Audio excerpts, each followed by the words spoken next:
ప్రార్థన చేసుకుందాం.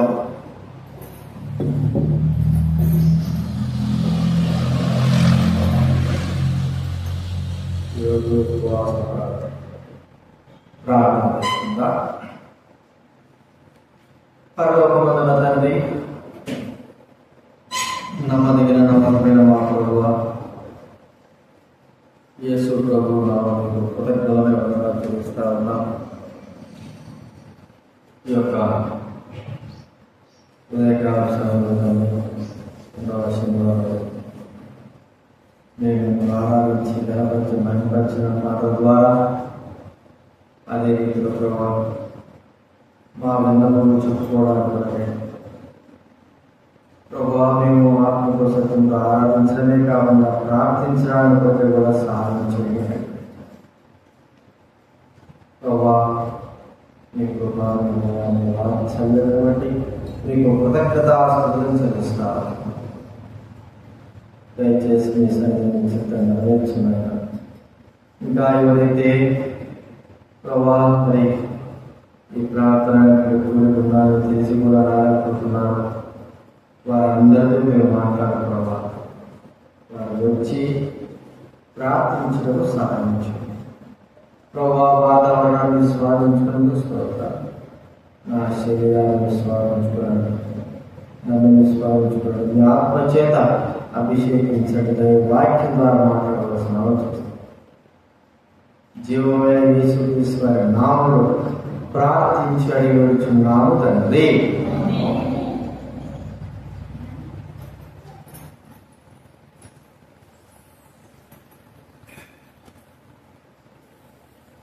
దయచేసి దేవుని వాక్యంలో నుండి చదువుతున్నారు. ఎఫెసీయులకు రాసిన పత్రిక 3వ అధ్యాయము 20వ వచనం రకాల చదువుతున్నారు. ఎఫెసీయులు 3వ అధ్యాయము 20వ వచనం. దైవ గ్రంథంలో వచ్చేసి ఎఫెసీ రాసిన పత్రిక 3వ అధ్యాయము 20వ వచనం చదువుతున్నారు.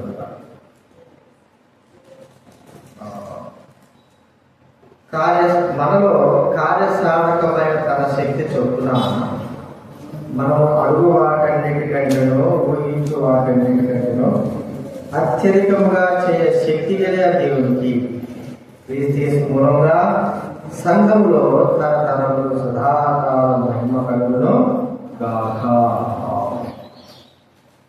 అలాగే మత్తయి రాసిన సువార్త 7వ అధ్యాయం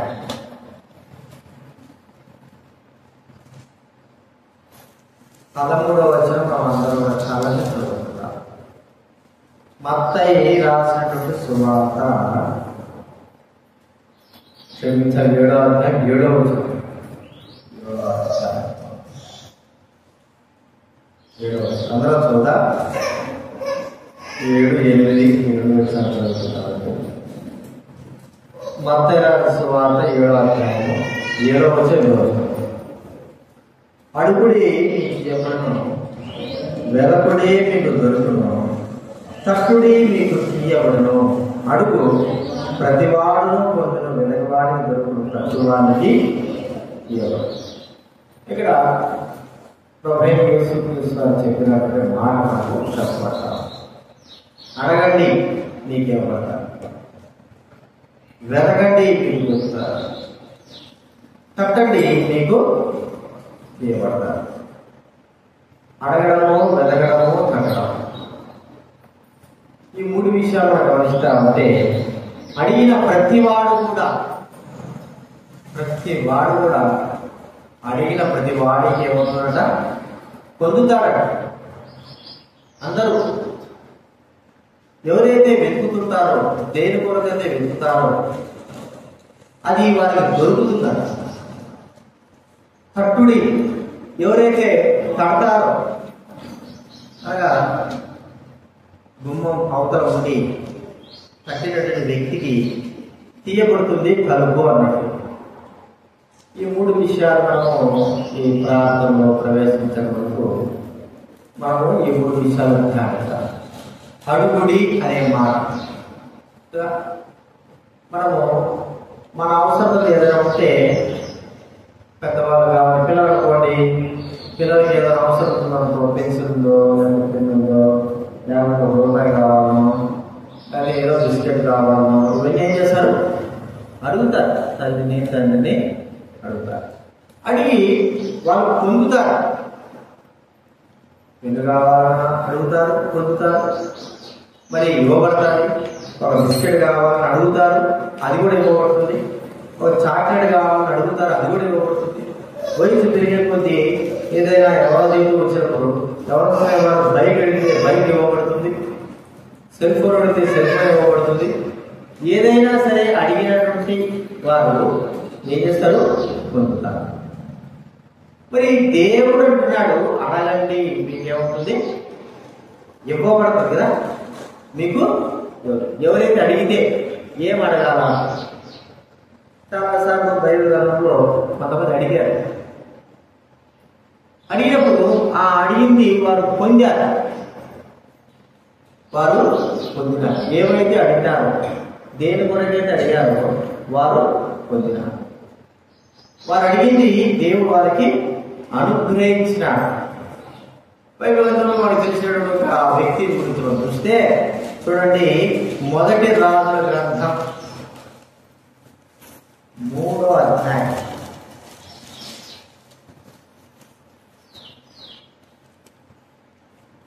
మొదటి రాజుల గ్రంథము 3వ అధ్యాయం 4వ వచనం 5వ వచనం దయచేసి నేను చదువుతాను వినండి. మొదటి రాజుల గ్రంథం 3వ అధ్యాయము 4వ వచనం 5వ వచనం.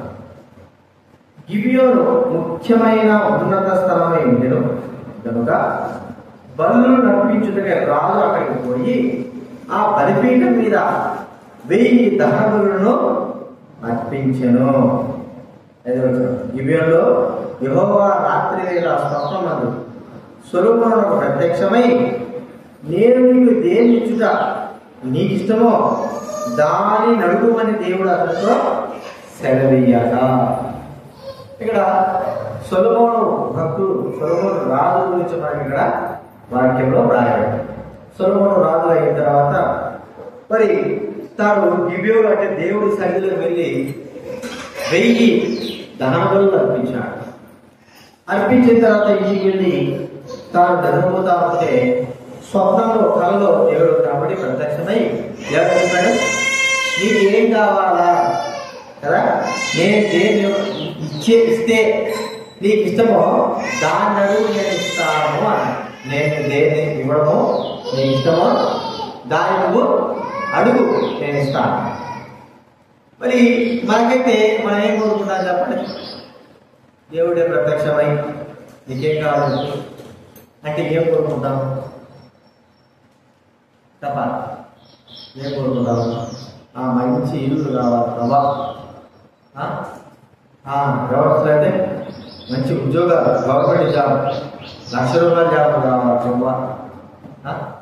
ఇంకా ఒకవేళ అనారోగ్యం ఉన్నవారు, ఏదైనా భయంకరమైన అనారోగ్యం ఉన్నవారు, ఈ అనారోగ్యం తీసివేయి ప్రభా అని అన్నారు. అంటే ఒక మాట మనం చెప్పాలంటే మనము ఆ సమయంలో ఏమి చెప్తామో, ఏమి ప్రార్థిస్తామో, ఏమి మామ చేసిన దాన్ని ఏమి అడగాలో మనకు తెలియదు కాబట్టి ఒక్కోసారి మనము చిన్నపిల్లలాగా నీకేం కావాలి నువ్వు తీసుకొస్తానంటే నాకు చాక్లెట్ కావాలంటాడు. చాక్లెట్ అంటే ₹5. లేకపోతే నాకు ఈ వస్తువు కావాలా, వేల వస్తువు ₹1000 2,000 అడిగినా అనుకో అది కూడా తీసిస్తాడు. కానీ అడిగేటప్పుడు మనం ఏమడుగుతాము? పిల్లలు అదే ఏదో అట్లా బొమ్మలో లేకపోతే చాక్లెట్ అడుగుతాం. సొలొమోను అడుగుడి మీకు ఇవ్వబడినట్లుగా దేవుడు తనతో అన్నాడు, నీకు ఏమి ఇష్టమో నేను ఇవ్వాలనుకుంటున్నావు, నీకు ఏది కావాలో ఏది ఇష్టమో దాన్ని అడుగు అన్నాడు. సొలొమోను ఏమడిగాడు? చదవండి ఇక్కడ చూడండి, 9వ వచనం. ఇంత గొప్పదైన నీ జనమునకు న్యాయం తీర్చగలవాడు కాబట్టి నేను మంచి చెడ్డలు వివేచించి నీ జనులకు న్యాయం తీర్చినట్లు నీ దాసుడే నాకు వివేకగల హృదయము దయచేయి కదా అడుగుండొచ్చు రాజు సొలొమోను, అయ్యా ఈ ప్రపంచం అంతా కూడా నేను ఏలాలి, ఈ ప్రపంచం అంతా నా ఆధిపత్యం నేను బతుకున్నంత వరకు ఈ ప్రపంచం అంతా నా ఆధిపత్యం కింద ఉండాలి. ప్రతి రాజు, ప్రతి మంత్రి, ప్రతి వ్యక్తి, ప్రతి జనము నా పాదాలకు ఉండాలి అని కోరుకోవాలి. లేకపోతే ఈ ప్రపంచంలో ఇక ఎవరి దగ్గర కూడా నా అంత డబ్బు కానీ, నా అంత పశువులు కానీ, నా అంత ఆస్తి కానీ ఎవరికి కూడా ఉండకూడదు. ఎవరు కూడా ఉండకూడదు. అది కూడా కోరుకోవచ్చు, అది కూడా కోరుకోవాలి. ఇంకా అక్కడ ప్రభు నా శత్రువులు ఒక్కడు కూడా ఉండకూడదు, నాకు శత్రువు అయిన వాడు ఎవరు కూడా ఉండకూడదు. ఈ కూడా కోరుకోవాలి. కానీ ఎంత చక్కటి మాట కోరుకున్నాడంటే, నీ ప్రజలకు జ్ఞానం తెచ్చినట్లు జ్ఞాన వివేకంగా హృదయం నాకు దయచేయి ప్రభువా. ప్రియమైన వాళ్ళారా, సొలొమోను కోరుకున్న ఈ కోరిక ఒకవేళ మనకు ఏమనిపిస్తుందంటే, ఏదైనా పిచ్చోడు దేవుడే కోరుకోమంటే డబ్బు కోరుకోవచ్చు కదా, డబ్బు ఈ లోకంలో చాలా ప్రధానమైనది కదా, డబ్బు లేకుండా ఏం చేయలేదు కదా. లేకపోతే సొలొమోను ఆ రాజు కాబట్టి ఇక ఏ శత్రువు కూడా ఉండకోకుండా అంతా కూడా నా హస్తగతం కావాలా, నా పాదాల దగ్గర ఉండాలా అని ఇట్లా కోరుకోలేదు.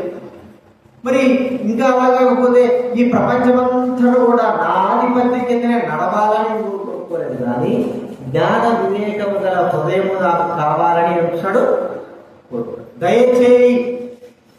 ఇప్పుడు అడిగిన వెంటనే దేవుడు ఏం చేశాడు చెప్పండి? పొందినాడు కదా. చూడండి ఒక మాట ఉంది, 12వ చదవడం 12వ వచనం. నీవు ఈలాగు అడిగినందున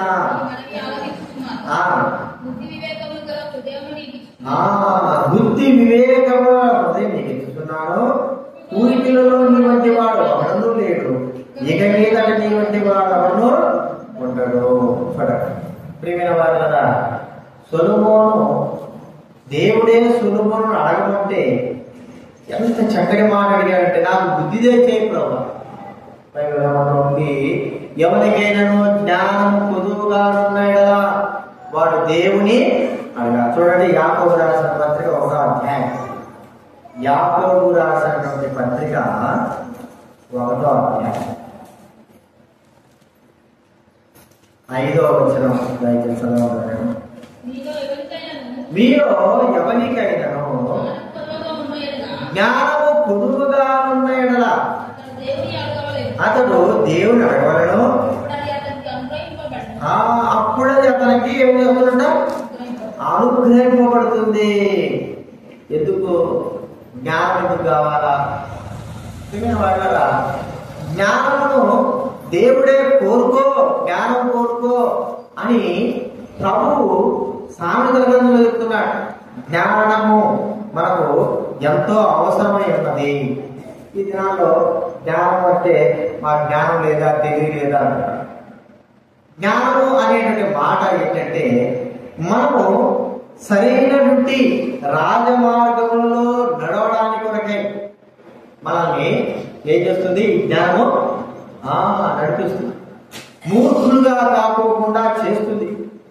భూమి మీద ఈ జ్ఞానం ద్వారా మనము ఆస్తికర్తలుగా చేస్తుంది అని మనం చూస్తా ఉన్నాం.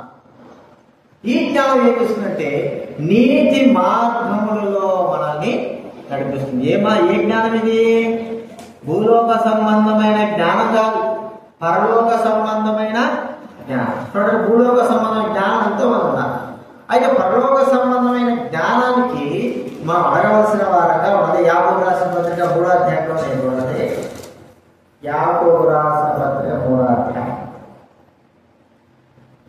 15వ వచనంలో ఉన్నదేనా?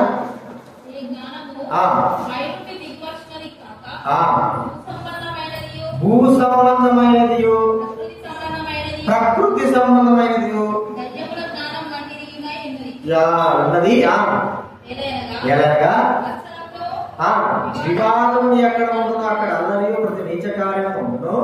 అయితే పై నుండి వచ్చు జ్ఞానము మొదట పవిత్రమైనది, తర్వాత సమాధానకరమైనది, మృదువైనది, సులభముగా లోపడక చెప్పండి, కనికరముతోనూ మంచి ఫలములతోనూ నిండుకున్నది, పక్షపాతమైనను వేషధారణను లేనిదినై విన్నది. నీతి ఫలము సమాధానం చేయు వారికి సమాధానముతో వింటారు. ఏం జ్ఞానం అంటే ఇది? పైనుంచి వచ్చే జ్ఞానము మొట్టమొదట పవిత్రమైంది, తర్వాత సమాధానకరమైంది, తర్వాత మృదువైనది, శోభంగా లోబడేది, కనికరముతో మంచి ఫలాలతో నిండుకున్నది, పక్షపాతము వేషధారణ లేనిదిగా ఉండాలి. కాబట్టి ఇంత శ్రేష్టమైన జ్ఞానము మనము కలిగి ఉండాలా? మనం అడగాలి. లోకంలో డబ్బు ప్రాముఖ్యమైనది కాదు, లోకంలో మరి వస్తువులు ప్రాముఖ్యమైనవి కావు, లోకంలో మనం కట్టుకునేటువంటి అతి శ్రేష్టమైన ఇల్లు ప్రాముఖ్యమైనది కావు, లేదా మనం జీవించాలనుకుని లోకమంతా జీవించాలనుకుని అత్యధికంగా ఉన్నత అధికారం కలిగి ఉండాలని కాదు. మన హృదయంలో జ్ఞానం, ఇది దైవిక సంబంధమైన జ్ఞానము కలిగి ఉండాలి. ఈ జ్ఞానం లేకపోవడం ద్వారా ప్రజలైన వారు ఎలా ఉన్నారంటే సమాధానం లేని వారుగా ఉన్నారు, మరి కరువైన వారుగా, కోపిష్ఠులుగా ఉన్నారు, లోబడనల్లని వారుగా ఉన్నారు, కనికరమే లేని వారుగా ఉన్నారు, ఆత్మ సంబంధమైన మంచి ఫలాలతో నిండుకోవలసిన వారుగా లేరు, పక్షపాతం కలిగిన వారుగా, వేషధారణ కలిగిన వారుగా. కారణం ఏంటి చెప్పండి? పరలోక సంబంధమైన జ్ఞానము మానవులో లేకపోవడము. కాబట్టి దేవుడు అన్నాడు, అడుగు ఇస్తాను. మరి భక్తులైన వారు అడిగారు. ఏమడిగారు? లోకమంతా కూడా నేను సంపాదించుకోవాలని అడగల, నాకు గొప్ప ధనం కావాలని అడగల, నాకు మరి ఈ లోకమంతా నా పాద కింద ఉండాలని అడగల. దేవుడికి సంబంధించినటువంటి పరలోక సంబంధమైన జ్ఞానం మనకు కావాలి. ప్రియమైన వాళ్ళరా, ఈ లోకంలో ఈ దినాల్లో మనకు పరలోక సంబంధమైన జ్ఞానం కావాలి. ఆ జ్ఞానం ద్వారానే మనం ఏముంటామంటే పవిత్రమైన వారంగా చేయబడతాము, సమాధానకరమైన వారంగా ఉంటాము, మృదువైన వారంగా ఉంటాము, సులభంగా దేవుడికి లోబడే వారంగా ఉంటాము, కనికరములతో నింపబడతాము, ఆత్మ సంబంధమైన ఫలాలతో నింపబడతాము, పక్షపాతాలు చూపించము, వేషధారణ మన జీవితాల్లో ఉండదు. ఎందుకో దేవుడి సంబంధమైన దైవిక సంబంధమైన జ్ఞానములను అడిగిన. కాబట్టి ఈ దినాల్లో మనకు అవసరమైంది ఏం చెప్పండి? దైవిక సంబంధమైన జ్ఞానం. అంత మాత్రమే కాదు, అడుగు నేను ఇస్తాను అన్నప్పుడు చూడండి, ఒక వ్యక్తి ఏమడుగుతుంటున్నాడు? మార్కు సువార్త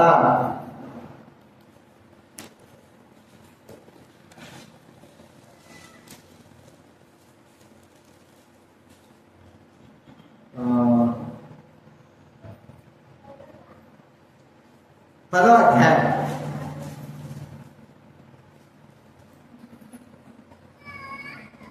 మార్కు సువార్త 35-36 చదవండి.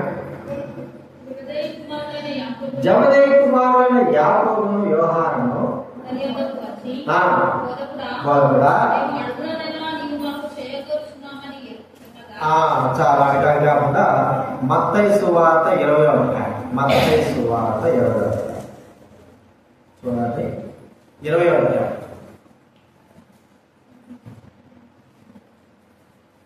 మత్తయి సువార్త 20వ అధ్యాయం 20వ చదవండి. ఆయన ఎంతకు వచ్చి నమస్కారం చేసి ఒక మనవి చేయకుండా, నీవేం కోరుతున్నావని ఆయన అడిగాను. అందుకనే నీ రాజ్యమందు ఈ నా ఇద్దరు కుమారులు, ఒకడు కుడివైపులను ఒకడు నీ ఎవరు కూర్చుండా సెలవుని ఆయనతో ఆయనను. జబదేయి కుమారుల తల్లి ఆ జబదేయి కుమారు తీసుకొచ్చి యేసు దగ్గర తీసుకొస్తే యేసు ప్రభువు అన్నమాట, అయ్యా మరి మాకు ఆయన అన్నాడు, నీవేమి కోరుతున్నావు, నీకేం కావాలా అని అడుగుతావు. ఎవరంటే నా కుమారుడు నీ రాజ్యంలో ఒకడు ఎడవైపునా ఒకడు కుడివైపునా కూర్చోవాలి. నిజంగా ఎంతటి గొప్ప ఆశ కలిగిన తల్లిగా మనం చూస్తాము. దేవుడు అడగమంటే తన తల్లికి నీకేం కావాలా కోరుకో అంటే, మరి తల్లిగా తాను ఒక ఆలోచన అనిపించేదేమో, అయ్యా మంచిగా ఈ లోకంలో నా కుమారుడు మంచి ఆస్తిపరులు చేయి ప్రభా, మంచి వివాహం జరిగేటట్టు సాయం చేయి ప్రభా, మంచి ఉన్నత అధికారం నా బిడ్డలైన వారికి, అందరికంటే ఉన్నత అధికారం నా బిడ్డలైన వారికి ప్రభా. ఇలాగా లోక సంబంధమైన కోరికలు ఆమె కోరుకోలేదు. అడగమన్నారు కదా అని మనం ఈ లోకంలో ఏదేదో అడుగుతాం కదా, వారిని అంతే ఇంతే ఏదేదో చేస్తాం. అవసరమైంది మనము అడగలేకపోతాం. మన బిడ్డల విషయమే, మన విషయమే ఏది అవసరమో, ఏది స్థిరమైందో, ఏది నిశ్చలమైందో, ఏది నిజంగా నిలకడగా ఉండేదో అది గుర్తించలేకపోవడము. మూర్ఖులుగా, అజ్ఞానులుగా మనము ఏదేదో అడుగుతాం. ఇక్కడ చూస్తే జబదయి కుమారులకు తల్లి ఏమని ప్రార్థించింది, ఏమని ప్రార్థన చేసిందంటే, అయ్యా ఆయన నీవే కోరుకుంటున్నావు అంటే, నా ఇద్దరు బిడ్డలు నీ కుడివైపు ఎడవైపు పరలోకంలో నీ కృపాశం ఉండాలా.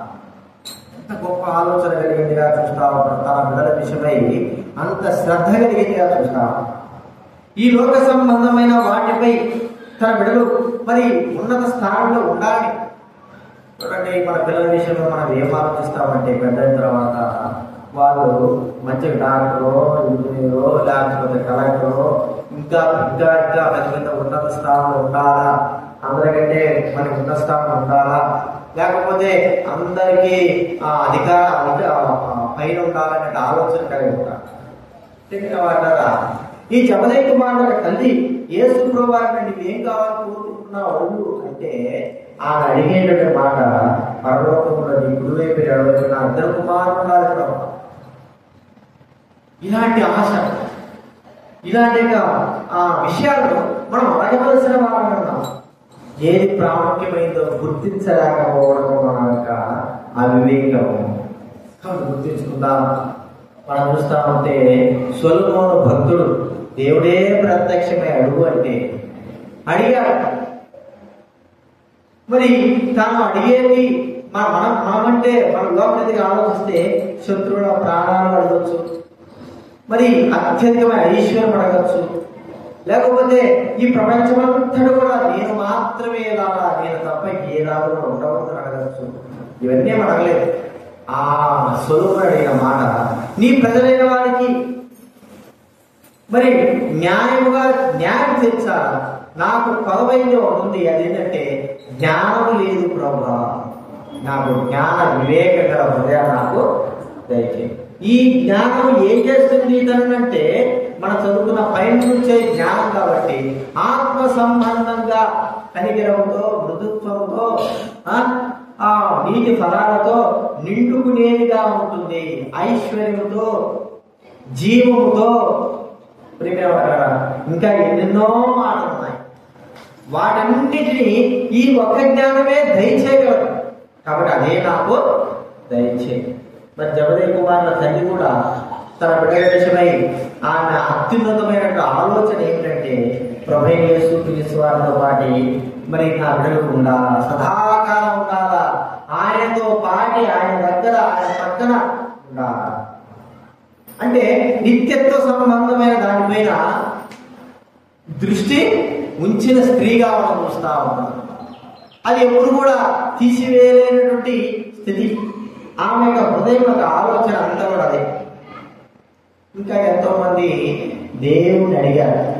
వాళ్ళందరూ కూడా ఏదైతే అడిగారో, దేని సంబంధం అయితే అడిగారో అన్ని కూడా పొందుతూ వచ్చారు. అడుగుడి మీకు ఇవ్వబడును, అడిగిన వారు ప్రతి ఒక్కరు కూడా పొందుతారు అనే మాట. అడిగిన ప్రతి వారును పొందుతారు. ఇది మొట్టమొదటి చూస్తున్నా. అడిగిన ప్రతి వాడు కూడా పొందుతున్నారు. సొలొమోను భక్తులు పొందాడు. మరి ఇక్కడ చూస్తే జబదయి కుమారుల తల్లి కూడా అలాగే అడుగుతూ వచ్చింది. ఎంతో మంది దేవుడు అడిగారు, అవన్నీ కూడా పొందుతూ వచ్చారు. రెండోది మనం చూస్తే వెదకొడి కదండి, వెదకండి. ఏం వెదకాల? వెదకండి మీకు దొరుకును. చూడండి, మనం వెతకవలసినటువంటి వ్యక్తి ఆ విషయం ఏంటంటే యెషయా గ్రంథం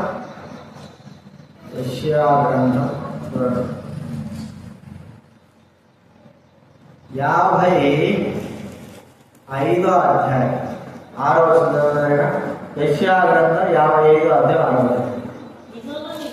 యెహోవా మీకు దొరుకు కాలమందు ఆయన వెలుగుడి ఆయన సమీపంలో ఉండగా ఆయనను వేడుకో. యెహోవా మీకు దొరుకు కాలంలో అంటే ఏ వెతకాలంటే దేవుని వెతకాలి. ఆయన ప్రతినిత్యం ప్రభువా నీ సన్నిధి, నీ కాపుదల, నీ యొక్క ఆ స్పర్శ మాపై ఉంచాలా. ప్రతినిత్యం మీరు మాతో ఉండాలా. ప్రతినిత్యం మీరు మాకు దగ్గరగా ఉండాలా. దగ్గరగా ఉండాలి ప్రభు అని మనము ఆయనను వెతకవలసిన వాళ్ళగా ఉంటున్నాం. మన యొక్క దౌర్భాగ్య స్థితి ఏంటంటే మనము దేవుడు వెతకాలి. అన్నిటికీ మూలమైనటువంటి వ్యక్తి అయినటువంటి దేవుడు మన వెతకము. లోకంలో ఏదేదో వెతుకుతాడు, ఏదేదో కావాలా, ఏదేదో చేసుకోవాలా, ఏదేదో దాని గురించి వెతుకులాట. ఈ లోకంలో చాలా మంది ధనం కోసము, బంగారం కోసము, ప్రతి దాని కోసం వెతుకుతా ఉంటారు. కానీ శ్రేష్టమైనటువంటి వ్యక్తి దేవుడిని వెతకలేకపోతున్నారు ప్రజలు. అంటే మనం కనుగొన్నాము కానీ ఆయన ఇంకా తెలుసుకోవాలా, ఆ దేవుడు ఇంకా మనం గ్రహించాలా, ఆ దేవుడు మనం ఇంకా వెతికేవారంగా ఉండాలా.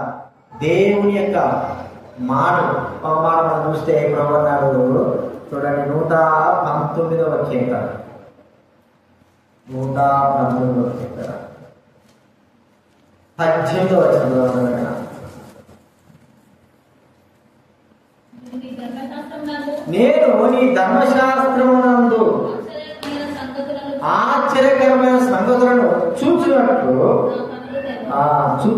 అనే దగ్గర మనం పెట్టుకుంటే వెలుగున్నట్లు అనే మాట మనం చూడగలిగితే నీ ధర్మశాస్త్రంలో నీ వాక్యంలో ఆశ్చర్యకరమైన సంగతులను వెలుగున్నట్లుగా కనులు దయచేయి ప్రభువా.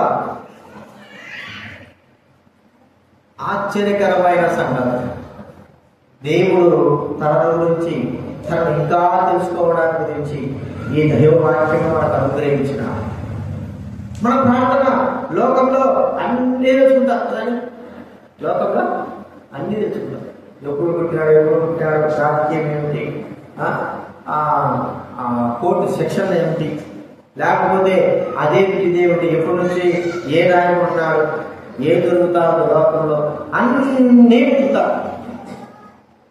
దేవుని యొక్క వాక్యంలో మాత్రం మనము ఏముందో మనము పెద్దలం. ఎందుకు? దేవుని వాక్యం మనకు వెలుగు, దేవుని వాక్యం మనకు జీవం, దేవుని వాక్యం మన జీవితానికి మంచి నడవడికగా ఒక మేనలుగా మంచిగా నడిపించేదిగా మనం చూస్తాం. దేవుని వాక్యంలో ఆశ్చర్యకరమైన సంగతులు చూస్తున్నట్లు, దేవుని గ్రహించినట్లు, దేవుని చూస్తున్నట్లు మనం బ్రతకలేకపోవడం. లోకంలో అన్నీ తెలుస్తారు కదా. మన బుర్రలో మరి మైండ్లో ఏదైనా మన మైండ్ను సెర్చ్ చేసేది ఏమేమి ఉంటాయో మన మైండ్ అని సెర్చ్ చేసేది. కానీ ఏదైనా కనుక ఒక మిషన్ కనిపెట్టారనుకో, మిషన్ తలకాయ పెట్టినారు, తల మీద పెట్టేసినారు, కంప్యూటర్ స్క్రీన్లో పడతా ఉన్నాయి. నీ మైండ్లో ఏమేమి ఉంటాయి స్క్రీన్లో పడుతున్నాయనుకో, లోకంలో ఉన్నటువంటి వాళ్ళు వీళ్ళు అది ఇవన్నీ పడతా ఉన్నాయి.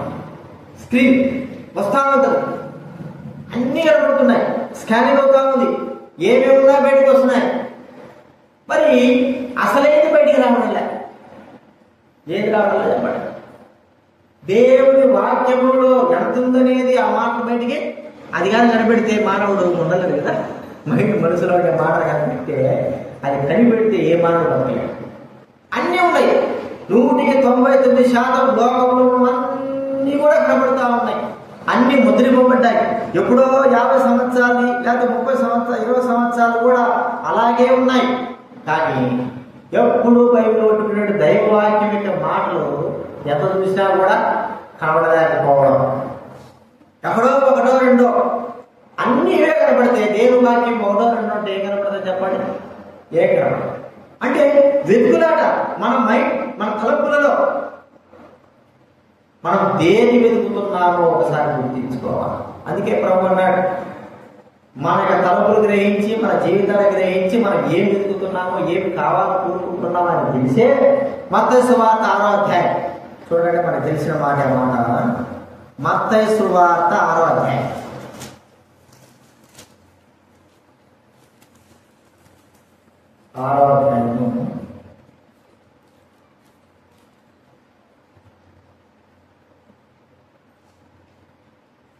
ముప్పై ఒకటో వచనం చదవండి. కాబట్టి ఏమి తిందుమో ఏమి త్రాగుదుమో, ఏమి తిందుమో తినేదాని కొరకు ఆలోచన వెతుకుతా ఉన్నాడు. ఎక్కడ తిండి దొరుకుతాడా అని. ఇప్పుడంటే మనకు అంతా ఆన్లైన్ అయిపోయింది. రెండోదిగా ఏమి త్రాగుదుమో, ఏం త్రాగాల. తర్వాత ఏమి ధరించుకోవాలా, బట్టలు. వీటి గురించి వెతుకుతా ఉన్నాడు. తిండి కోసం వెతుకుతున్నాడు, త్రాగేటువంటి నీళ్ళ కోసం వెతుకుంటున్నాడు, ధరించుకునేటువంటి మరి వస్త్రాల కోసం వెతుకుంటున్నాడు. ఇదే ప్రాముఖ్యమని ఈ లోకంలో గ్రహిస్తా ఉన్నాడు. నిజమే. అందుకే అన్నాడు ఒక మాట చూడండి, ప్రసంగి భక్తుడు అంటాడు. ప్రసంగి గ్రంథము చాలా చక్కటి మాట ఉంది.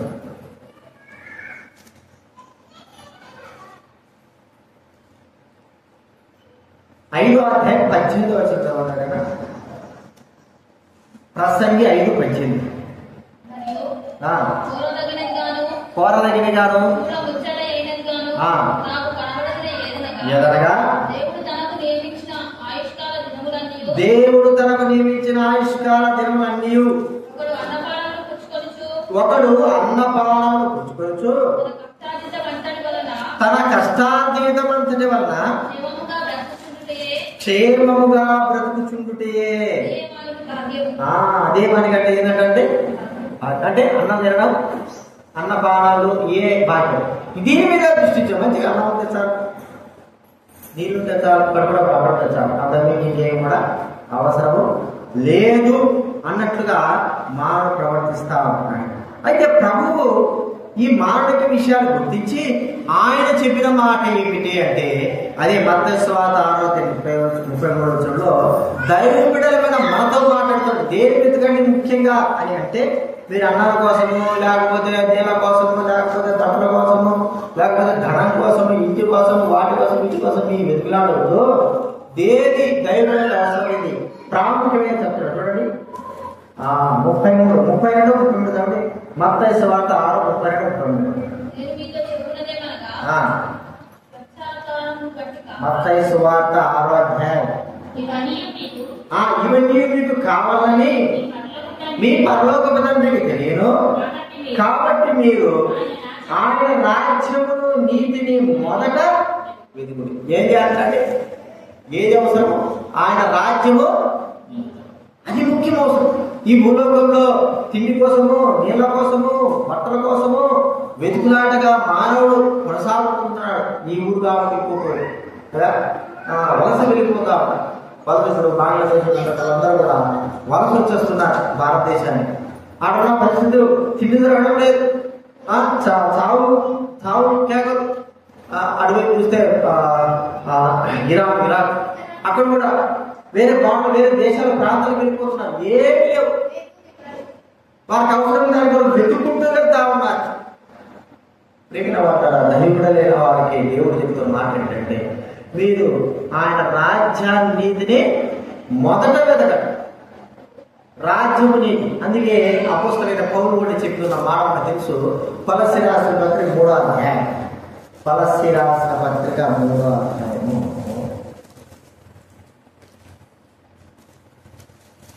1-2 వచనాలు. పైనున్న వాటినే వెతకడి, క్రీస్తు దేవుడు కృపాసమున కూర్చుంటున్నాడు. పైనున్న వాటినే వెతకండి. పైన ఉన్నారు. శ్రేష్టమైన వ్యక్తి, గొప్పవాడు, సర్వ సృష్టికర్త ప్రభువైన యేసుక్రీస్తు ఉన్నాడు. భూమిలో ఏముంది? అపవాది, సాతాను, వారి క్రియలు, వారి రాజ్యం నశించిపోయేటి డబ్బు, బూజు పెట్టేటి, లేకపోతే పలు విధాలైనటువంటి ఈ లోక సంబంధం నశించిపోయేటి. దేని వైపు మన యొక్క చూపు వెతుకులాగా పరలోకంలో ఉన్న యేసు క్రీస్తు వైపు భూలోకం మనం ప్రార్థించాలి. ప్రభువా, నేను మీరు వెతకమంటున్నారు, వెతుకుడి మీకు దొరుకుతున్నారు. ఈ లోకంలో వెతికితే డబ్బు, బంగారు వస్త్రాలు, ఇల్లు ఇవన్నీ కూడా దొరుకుతున్నాయి. ఇవన్నీ కూడా ఏంటంటే ఒక రోజున ఎప్పుడో ఒకసారి పోతాయి. వెతుక్కునే పట్టుకునేవన్నీ కూడా ఏముండవు. అయితే మిమ్మల్ని తెలుసుకోండి, మిమ్మల్ని వెతికి, మీ రాజ్యాన్ని వెతికి, మీ పరలోక రాజ్యాన్ని వెతుకులకు నాకు సహాయం చేయి ప్రభువా. భూలోక సంబంధమైనటువంటి తలంపుతో నేను ఆలోచించుకోకుండా పరలోక తలంపుతో ఆ నిత్య రాజ్యంపై నా కన్నులు తెరువు ప్రభువా. నీ వాక్యంలోనే వాటన్నింటిని వెతకడానికి నాకు సహాయం చేయి. ఇది మనం కావాలి. లోకస్తుల వలె మనము ఉండకూడదు. లోకం వెరితనంతో ఉండేదిగా చూసుకుంటున్నాం. లోకానికి అంతా కూడా కావాల్సిన పైకి కనబడేది. అయితే ఆత్మ సంబంధంగా, దైవికంగా మనకు దేవుడు చూపించింది పరలోక సంబంధంగా నిత్యత్వం ఏంటి ఉన్నాయి. వాటి గురించి వెతకండి, వాటి గురించి ఆశపడండి, వాటి గురించి మీరు మరి ప్రార్థించండి, వెతకండి. అక్కడ ఎవరున్నా పరలోకంలో క్రీస్తున్నారు. క్రీస్తుకు సంబంధించిన వాటి విషయమై మనం వెతుకులాట కలిగిన వారంగా ఉండాలి. వెతకమంటే అవి వెతకాలి. ఈ లోకంలో మనం వెతికి వేసాలి భ్రష్టులమైపోయి ఏది వెతకాలో, ఏది ప్రాముఖ్యమైన గుర్తించక వెతికిన దాని వల్ల మనకు నష్టం కనబడతా ఉంటుంది. కాబట్టి గుర్తించుకున్నా, ఏ వ్యక్తి అయితే దేని కొరకైతే వెతుకుతాడో ఆయన దేవుడు ఇస్తా అన్నాడు. దైవికుడంగా మన లోక సంబంధమైన వాటిపైన దృష్టి కాకుండా ఆత్మ సంబంధం దైవిక వాక్యం పట్ల ప్రభువైన క్రీస్తు యేసును వెతికే వారంగా, తెలుసుకునే వారంగా మనం ఇంకనూ ముందుకు కొనసాగేటట్లుగా మనం ప్రార్థించాలి. అది మనకు ప్రాముఖ్యమైనది. మూడవది ఏం చూసుకొచ్చాము? తట్టుడే మీకు తట్టండి. ఏం తడుతున్నారు? దేనికి తట్టాలి? చూడండి, మన అవసరతల కొరకై తట్టడం. మన భారతదేశ లూకాసు వార్తలో ఇక మనం గమనిస్తే ఒక స్నేహితుల గురించి మనకు చెప్పబోతారు. చూడండి, లూకాసు వార్త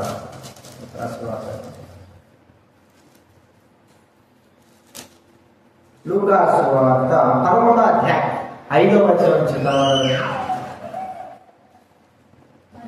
మరియు ఆయన వారితో ఇట్లనెను, మీలో ఎవరికైనా ఒక స్నేహితుడు ఉండగా స్నేహితుడా బదులు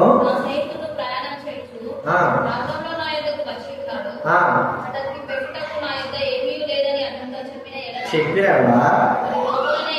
అతడి లోపలనే ఉండి నన్ను తొందర పెట్టవద్దు, తలుపు వేసి ఉన్నది, నా చిన్నపిల్లలు నాతో కూడా పండుకొని ఉన్నారు, నేను లేచి ఇయ్యలేనని చెప్పునా.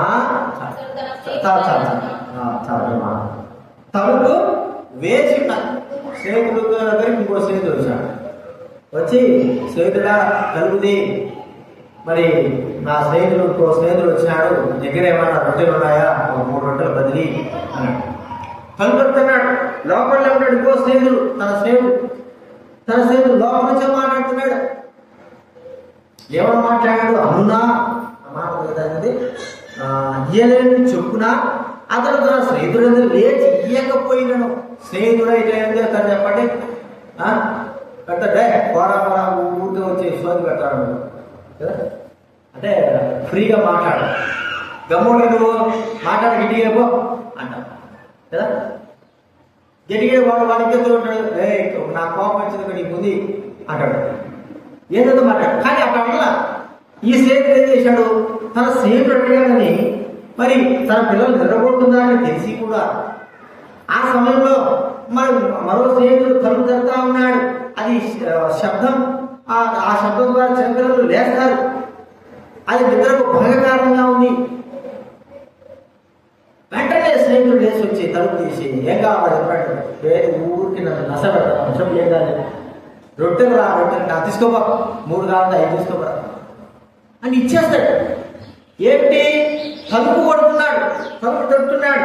తన అవసరతల కొరకే తలుపు తడుతా ఉంటే ఆ ముఖ్య స్నేహితుడైన వ్యక్తి నేను ఏను కూడా కొంతమంది లోపల ఉన్నా కూడా తల్లి ఎంత పలకనే పలకం కదా, స్వరం గుర్తుపట్టే ఏం చేస్తాము పలకనే పలక. వీడు సోదరుడు, వీడు ఊరికే నష్టపడతాడే, గమ్ము ఉంటే ఎవరు మాట్లాడటంలే, వాడితో వాడు వెళ్ళిపోతాడు, గమ్ము అయిపోతాడు.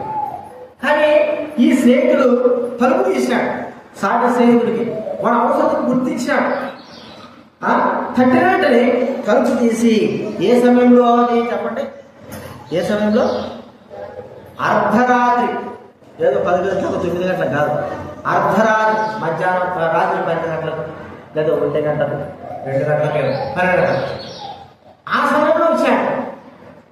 ఆ సమయంలో వచ్చింది. అప్పుడు వచ్చాడు నా స్నేహితుడు.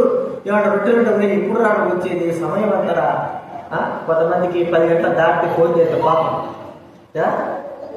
మామూలుగా 5-6 గంటలకు ఫోన్ చేస్తేనే అర్థం, ఇక 10 దాటింది అసలు ఎత్తదు. కొంతమంది ఉండాలి అట్లా, కొంతమంది ఉండాలి. ఏదో అవసరం ఫోన్ చేస్తే అసలు గుర్తుందా, జ్ఞానం ఉందా, ఏ సమయంలో చెప్తారు ఫోన్ ఎప్పుడు చేయాలో తెలియదు నీకు. కారణం ఏంటి? ఆ సమయం అలా. అయితే అర్ధరాత్రి వేళ స్నేహితుడు వస్తే ఈ స్నేహితుడు విసుక్కోకుండా లేకపోతే తిట్టకోకుండా ఏమనుకోకుండా ఆ వచ్చిన స్నేహితుడికి తలుపు తీసి ఏం కావాలని ఇచ్చినట్లుగా వాళ్ళు వస్తాము. కాబట్టి ప్రియమైన వాళ్ళ ఇప్పుడు ప్రభువుడు తట్టంటే మీకు తీయబడతాడు. ఏమిటట? పరలోకపు తలుపు అంతట, పరలోకపు తలుపు. ప్రార్థన ద్వారా పరలోకం యొక్క ద్వారం ఏమవుతుంది? తెరవబడుతుంది. పరలోకం ద్వారం మన అవసరాల కొరకై పరలోకం యొక్క ద్వారం తెరవబడుతుంది. ప్రియమైన వాళ్ళ ఆ పరలోకం యొక్క ద్వారం తెరవలేదు. ఆ పరలోకం యొక్క ఆకాశ వాక్యం తెలిసి ఏం చేస్తాడంట? మనం అడిగిన వాటిని కూడా ఆయన ఇచ్చేవాడుగా ఉంటాడు. ఆకాశపు వాక్యం విప్పి అనే మాట మనం చూస్తాం. పరలోకపు వాక్యం విప్పి మనకు అనుగ్రహించేవాడుగా, అనగా మన ప్రార్థన ఎక్కడ చేరినట్టు? పరలోకపు తలుపులు తెరుచుకొని దేవుని సన్నిధికి తెరిచినట్టు. అడుగుడి, తట్టుడి, మీకు తేబడతాడు. పరలోకపు తలుపులు తెరవాలంటే అంత తేలికైన విషయం కాదు. యేసు ప్రభువే ఆ ద్వారము. ఆ ద్వారము ఆయనంతగా ఆయన తెరవాలా. మనం చేసిన ప్రార్థనకి ఆయన తన ద్వారంగా తెరిచేవాడుగా ఉంటున్నాడు. ప్రతి అవసరత తీర్చేవాడుగా ఉంటున్నాడు. చెప్పిన వాడుగా ఖచ్చితంగా అన్నాడుగా 3 మాటలు చెప్పాడు. ఎవడైతే అడుగుతాడో వాడు ఖచ్చితంగా పొందుతాడు. ఎవడైతే వెతుకుతాడో, దేని కొరకైతే వెతుకుతాడో అది ఖచ్చితంగా ఆ వ్యక్తికి దొరుకుతుంది. ఎవడైతే తడతాడో, ఆ ఇల్లు తడతాడో ఆ వ్యక్తికి ఖచ్చితంగా ద్వారం తెరవబడుతుంది. తెరవబడమే కాదు, అన్ని ద్వారం తెరవబడితే అన్ని కూడా ఇంటి ద్వారం తెలిస్తే ఏమవుతుంది? లోపల ఏమైనా సరే మనము తీసుకోవచ్చు. ద్వారం మూసేస్తే, తలుపు మూసేస్తే మన వల్ల కాదు. మరి పరలోకం యొక్క ద్వారం ఏమిటి అంటే మరి తాళపు చెవి. ఏంటంటే ప్రార్థన తాళపు చెవి. చూడండి అన్నమాట, మధ్య వార్తలే ఎక్కడ మాట మీ పరలోకం యొక్క తాళపు చెవులు నీకు ఇచ్చాను. మత్తయి సువార్త 16వ అధ్యాయం 19 చదవండి ఎవరైనా. పరలోకం యొక్క తాళపు చెవులు నీకు ఇచ్చాను. నీవు భూలోకమందు దేని బంధింతువో అది పరలోకమందున బంధింపబడును. ఆ తాళం చెవి యొక్క అర్థం ఏంటంటే 18 చూడండి. మత్తయి సువార్త 18. మత్తయి సువార్త భూమి మీద మీరు వేటిని బంధింతురో విప్పుదురో మరియు మీలో ఇద్దరు తాము వేడుకొని దేని గురించి భూమి మీద ఏకపించాడలా నా తండ్రి వలన దొరుకునని చెబుతున్నాను. ఇద్దరు ముగ్గురు నా నామమున కూడి ఎక్కడ ఉందో అక్కడ నేను వారి మధ్యన ఉంటునని చెప్పాను. భూమి మీద మీరు వేటిని బంధించులంటే అర్థం ఏంటి? ప్రార్థన ద్వారా. ప్రార్థన అది పరలోకంలో ఏమవుతుందట? పరలోకంలో బంధింపబడు. భూమి మీద మీరు వేటిని విప్పుతారో అది పరలోకంలో కూడా అదే ప్రార్థన. అదే ప్రార్థన తాళము చెవి. ప్రియమైన వారలారా, వెలకుడి తట్టుడి మీకు తీయబడుతుంది. ప్రార్థన ద్వారా పరలోకమైన తాళం తెరబడుతుంది, పరలోకమైన ద్వారం తెరబడుతుంది. అన్ని మనమైనవన్నీ కూడా ఆయన ఆ ద్వారం నుంచి అన్ని కూడా మనకు అనుగ్రహించేవాడుగా చూస్తాము. ఆ విషయం ఈ మూడంతల విషయాలు. మరి అటువంటి పరలోక సంబంధమైన వాటిని అడిగినప్పుడు, వెతకటి దైవిక సంబంధంగా దేవుడు అనుగ్రహించిన వాటిని వెతికినప్పుడు, తట్టుడి పరలోకంగా ఆ తాళం ప్రార్థనా తాళం కలిగి మనం ప్రార్థించినప్పుడు ఆ పరలోకంలో మన కొరకే ద్వారతలు అన్ని కూడా దేవుడు మనకి ఏం చేస్తాడు? అనుగ్రహించేవాడుగా ఉంటాడు. కాబట్టి అడుగు వాటన్నింటికంటూ ఊహించు వాటన్నింటికంటూ అడిగింది ఒకటి, వెతికింది ఒకటి, మరి కట్టింది ఒకటి. అన్నిటికీ దేవుడు ఊహించిన దానికంటే అత్యధికంగా ఇచ్చేవాడుగా ఉంటాడు. కాబట్టి గుర్తించుకొని మనము ఆ ప్రాంతంలో ప్రవేశిద్దాం, ప్రార్థన చేసుకుందాం.